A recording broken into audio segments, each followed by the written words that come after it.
রাজ্যের বিরোধী দলের নেতা মাননীয় শ্রী শুভেন্দু অধিকারীর উপরে আজকে তৃণমূল কংগ্রেসের তরফে যে বর্বরোচিত আক্রমণ করা হয়েছে চন্দ্রকোনায়, এটা অনভিপ্রেত এবং এটা একটা ভয়ঙ্কর বার্তা বহন করে। তার উপরে এই ধরনের হামলা, আমরা মনে করি এই ঘটনায় পুলিশ প্রশাসনের মদতে এই ধরনের ঘটনা ঘটানো হয়েছে। মমতা বন্দ্যোপাধ্যায়কে হাত জোর করে শুধু একটা আর্জি করব, পুলিশ প্রশাসনকে সরিয়ে নিন। আপনি যখন সম্মুখ সমরে মোকাবেলা চান, পুলিশ প্রশাসনকে সরিয়ে নিন। বাদবাকিটা ভারতীয় জনতা পার্টির কার্যকর্তারা তৈরি আছে। আপনারা যে ভাষায় বোঝেন, আমরা সে ভাষায় উত্তর দেওয়ার জন্য প্রস্তুত আছি। জেপি নাড্ডা মহাশয় এসে যেভাবে বাংলার সমস্ত দায়িত্ব দিল্লির এবং বুঝিয়ে দিয়ে গেছেন রাজ্যের বিরোধী দলনেতাকে যে তুমি যে মিথ্যাচার করেছো, 1.5 কোটি নাম বাদ চলে যাবে, দিলে এই রাজ্যে বিজেপি ক্ষমতায় চলে আসবে, 1.5 কোটি ছেড়ে একটা লোকেরও নাম রোহিঙ্গা হিসেবে বাদ যায়নি। এই মিথ্যাচারের পরে বিজেপির নেতৃত্বের বিরোধী দলনেতার উপরে ভরসা, বিশ্বাসযোগ্যতা সম্পূর্ণভাবে একদম জিরো জায়গায় গিয়ে পৌঁছেছে। সেই জায়গাতে দাঁড়িয়ে মানসিকভাবে হতাশা এবং বিপর্যয়, তার ফল হচ্ছে যে আজকে চন্দ্রকোনা রোডের ফাঁড়িতে গিয়ে অবস্থান করা বা বিক্ষোভ দেখানো। এই মুহূর্তে Chandrakona road police bit office হাউসে সেখানে কিন্তু অবস্থান বিক্ষোভ করছেন শুভেন্দু অধিকারী। তার কারণ, আজ যে পরিস্থিতি তৈরি হয়, একদম শুভেন্দু অধিকারীর কনভয় চন্দ্রকোনা রোডে সেখানে হামলা করা হয় বলে অভিযোগ। একেবারে সেই ছবি দেখতে পাচ্ছেন। তৃণমূল বিজেপির মধ্যে ধস্তাধস্তি হয়, স্লোগান যুদ্ধ চলে।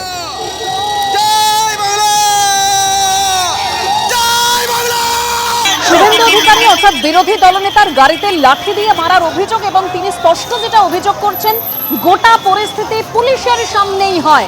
পুলিশ যদিও বলছে যে এফআইআর বিরোধী দলনেতা করেছেন এবং তার তদন্ত চলছে, কিন্তু এখন কি পরিস্থিতি? কারণ চন্দ্রকোনা রোডে পুলিশ বিট হাউসে অবস্থানে রয়েছেন শুভেন্দু অধিকারী। একেবারে সরাসরি সেই ছবি আপনাদের সামনে রেখেছি এবং সরাসরি সেখান থেকে আমাদের প্রতিনিধি সোমনাথ দাসও রয়েছেন। সোমনাথ, শুভেন্দু অধিকারীর সঙ্গে যদি আরো একবার কথা বলা যায় যে তিনি কি বলছেন, কতক্ষণ তিনি অবস্থানে থাকবেন?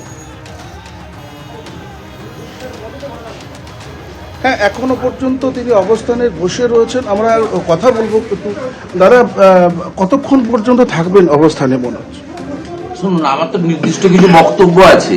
আমি এখানে বিট হাউসের ইনচার্জকে বলেছি, উনি ওনার সুপিরিয়রদেরকে বলবেন। প্রথম হচ্ছে, আমি 1.5 ঘন্টা 1 ঘন্টারও বেশি হয়ে গেছে কমপ্লেন করেছি, কমপ্লেন রিসিভ করে দিয়েছি। আমাকে এফআইআর এর নাম্বার দিতে হবে। আর এই 9 জন অভিযুক্ত সব লোকাল, 5 কিলোমিটারের মধ্যে সবার বাড়ি। অ্যারেস্টটা শুরু করবে তো, আর আমাকে এফআইআর নাম্বারটা দেবে, উঠে যাও। তার মানে আইনি প্রক্রিয়া তো এফআইআর দিলে আপনি অবস্থান, এফআইআর নাম্বার তো দিতে হবে আর অ্যারেস্ট করতে হবে। আমি তো এখানে ভাঙচুর করতে আসিনি, আর এখানে অনন্তকাল বসতেও আসি। আমার 8:30 থেকে শুরু করেছি, ইতিমধ্যে কত আপনার 2.5-3 ঘন্টা হয়ে গেছে, 3 ঘন্টার কাছাকাছি। দাদা আরো একবার জানতে চাইবো, আপনি যখন ঠিক ঢুকলেন কনভয়, তখন যে ঘটনাটা হয়েছিল যদি আরেকবার বলেন দাদা। ঢুকবো কোথায়? আমি তো যাচ্ছি, আমি এখানে দাঁড়াবো কেন? হ্যাঁ, একটা সাইডে তৃণমূল কংগ্রেসের 10 লোক আর 7-8 জন পুলিশ, শীতের পোশাক পরা পুলিশ। তাদের সিভিল ছিল না খাকি পোশাক আমি জানি না। আমাদের বিজেপির কর্মকর্তারা পরে ভিডিও দেখিয়ে দেখে বললো এরা লোকাল থানার পুলিশ। তারা ওদেরকে গট আপ গেম করছে, ম্যাচ ফিক্সিং, আটকানোর চেষ্টা করছে। আর তারা লাঠি, কাঠের বাটাম, পেরেক লাগানো, ওগুলো দিয়ে 2টো গাড়ি, 2টো কালো স্করপিওতে, কোনটায় আছে বুঝতে পারছে না, আমি দুটোই ভাঙছি। আর পাশে জারকিনে কেরোসিন তেল, পেট্রোল। ভারতীয় জনতা পার্টির স্থানীয় কর্মীরা জানতে পেরে 20-25 ছুটে চলে আসে। চলে আসার ফলে দুপক্ষ মুখোমুখি হয়ে যায়। আর আমার সঙ্গে আমার যে সিকিউরিটি লোকজন ছিল 15-16 জন, তারাও গাড়ি থেকে নেমে পড়ে এবং আক্রান্ত হওয়ার পরে ওরা ভেবেছিল এর আগের মতো আমি চলে যাব, পরে কমপ্লেন পাঠাবো, ওটা ওরা লিখে টিকে রেখে দেবে, আমাকে হাইকোর্টে গিয়ে আবার পুলিশ ইনঅ্যাকশন করতে হবে। তা আমি সিদ্ধান্ত নিলাম এনাফ ইজ এনাফ।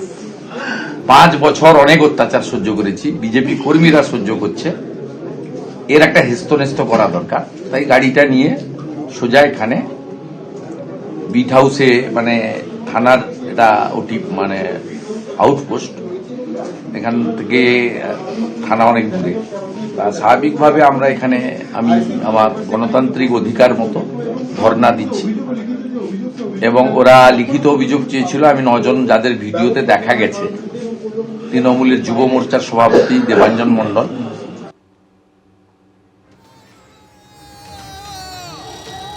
একদম সোমনাথ, তুমি আমাদের সঙ্গে থাকো। যেরকম শুভেন্দু অধিকারী তিনি যেটা স্পষ্ট বলছিলেন যে তাকে এফআইআর এর নাম্বার দিতে হবে এবং যে 9 জনের বিরুদ্ধে তিনি এফআইআর করেছেন, যাদের ভিডিওতে দেখা যাচ্ছে, তিনি স্পষ্ট বলছেন তাদেরকে গ্রেপ্তার করতে হবে। এবং তিনি এটাও বলছেন যে তিনি যেখানে বসে ধর্ণা দিচ্ছেন সেখান থেকে তাদের বাড়ি খুবই কাছে, অর্থাৎ যে 9 জনের বিরুদ্ধে তিনি এফআইআর করেছেন এখন চন্দ্রকোনা রোড পুলিশ বেট হাউসে অবস্থানে রয়েছেন, ধর্ণায় রয়েছেন শুভেন্দু অধিকারী এবং তার স্পষ্ট বক্তব্য যতক্ষণ না গ্রেপ্তার করা হচ্ছে ততক্ষণ তিনি এই অবস্থান বিক্ষোভ চালিয়ে যাবেন।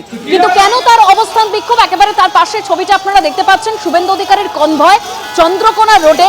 যখন তার কনভয় এসে পৌঁছয় তখন সেখানে হামলা করা হয় বলে অভিযোগ। একেবারে দুপক্ষের সেখানে ধস্তাধস্তি হয়, অর্থাৎ তৃণমূল এবং বিজেপি ধস্তাধস্তি হয়, স্লোগান যুদ্ধ চলে। ঠিক কি পরিস্থিতি হয়েছিল দেখুন। শুভেন্দু অধিকারী তিনি স্পষ্ট অভিযোগ করছেন যে বাঁশ লাঠি দিয়ে গাড়িতে হামলা করা হয়েছিল এবং গাড়ি পোড়ানোর পরিকল্পনা ছিল এবং গোটা ঘটনাটাই ঘটে পুলিশের সামনে। তিনি এফআইআর দায়ের করেছেন আর পুলিশ বলছে তদন্ত চলছে। কি বলেছে পুলিশ শোনাবো। ভিডিও ফুটেজে দেখা যেতে বলছে তদন্ত করবে। এই যে 30 বছর চাকরি করতে হবে। এখনো পর্যন্ত কি অ্যাকশন নিলেন আপনারা? সামনে হচ্ছে কি অ্যাকশন? কিছু আছে এগিয়েছে এখনো পর্যন্ত? যারা ছিল প্রত্যেকের নাম বলছে, আপনারা কি ব্যবস্থা নিলেন এখন পর্যন্ত? ভিডিও তো দেখা যাচ্ছে যে পুরো সেই জমায়েতের খবর আপনাদের কাছে ছিল, থানার থেকে তো মাত্র 200 মিটার দূরে।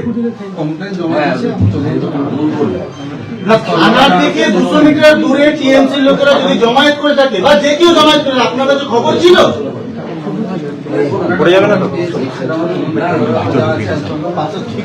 যখন ঘটনা ঘটে তখন আপনারা পুলিশ কোথায় ছিল?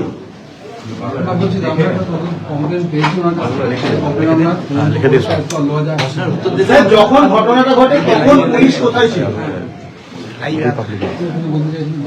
না স্যার, যখন ঘটনাটা ঘটে তখন পুলিশ কোথায় ছিল? আপনারা কোথায় ছিলেন তখন? স্যার তদন্ত তো চলছে, কিন্তু ঘটনা কিভাবে ঘটলো এত বড় ঘটনাটা? আপনার পুলিশ ইন্টেলিজেন্স ফেল করলো? তাহলে কি যাদের দায়িত্ব ছিল তারা গাফিলতি করেছে? স্যার আপনি তো চার্জে, আপনি তো স্যার চার্জে কমপ্লেন দিয়েছেন, আমরা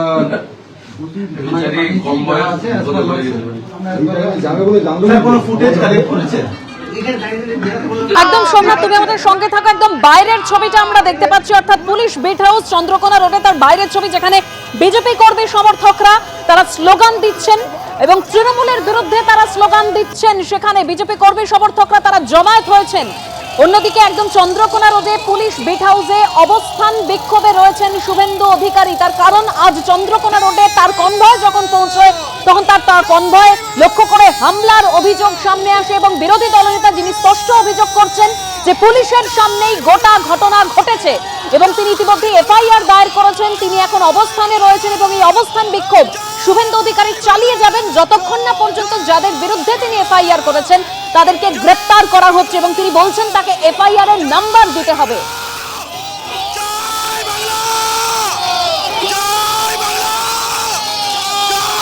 যেদিন থেকে শুভেন্দু অধিকারী বিরোধী দলনেতা হয়েছেন এবং মুখ্যমন্ত্রী পরাজিত হয়েছেন শুভেন্দু অধিকারীর কাছে, সেদিন থেকে তৃণমূল কংগ্রেস শুভেন্দু অধিকারীর উপরে আক্রমণ জারি রেখেছে। যেদিন সার্টিফিকেট দিতে যান তার গাড়িতে পাথর বৃষ্টি হয়েছে, এরপরে তাকে কুচবিহারে গাড়িতে আগুন লাগিয়ে জীবন্ত পুড়িয়ে মারার চেষ্টা হয়েছে।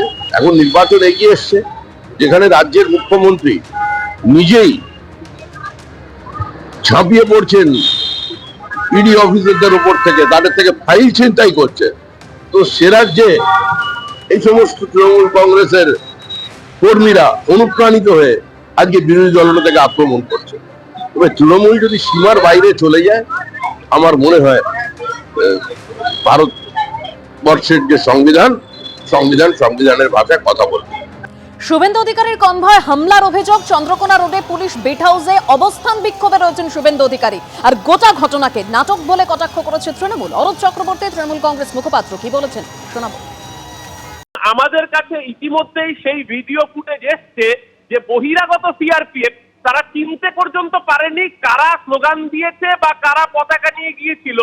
সিআরপিএফ এমন লাঠিপেটা করেছে যে বিজেপির ওখানকার মন্ডলের সবচেয়ে সিনিয়র নেতা গৌতম গৌরী, বিজেপির নেতা গৌতম গৌরীকে ফেলে সিআরপিএফ লাঠিপেটা করেছে।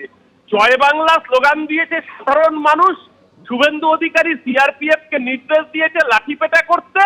উল্টে সিআরপিএফ বহিরাগত, তারা চেনে না কে তৃণমূল, কে বিজেপি, কে সাধারণ মানুষ। বিজেপিরই নেতাকে গৌতম গৌরীকে লাঠিপেটা করে আহত করেছে। তারপরে সস্তার নাটক করতে শুভেন্দু অধিকারী এখন চন্দ্রকোনা থানায় গিয়েছেন, কারণ উনি শ্রমিক ভট্টাচার্য, সুকান্ত মজুমদার, দিলীপ ঘোষদের থেকে টিআরপিতে কিছুটা পিছিয়ে পড়েছেন। এখন এই অপদার্থ শুভেন্দু অধিকারী, আরে ময়ূরের কাকের গায়ে যতই পালক লাগাক, ময়ূরের পালক দিনের শেষে কাক কাকি থাকে, দাঁড় কাক কখনো ময়ূর হয় না।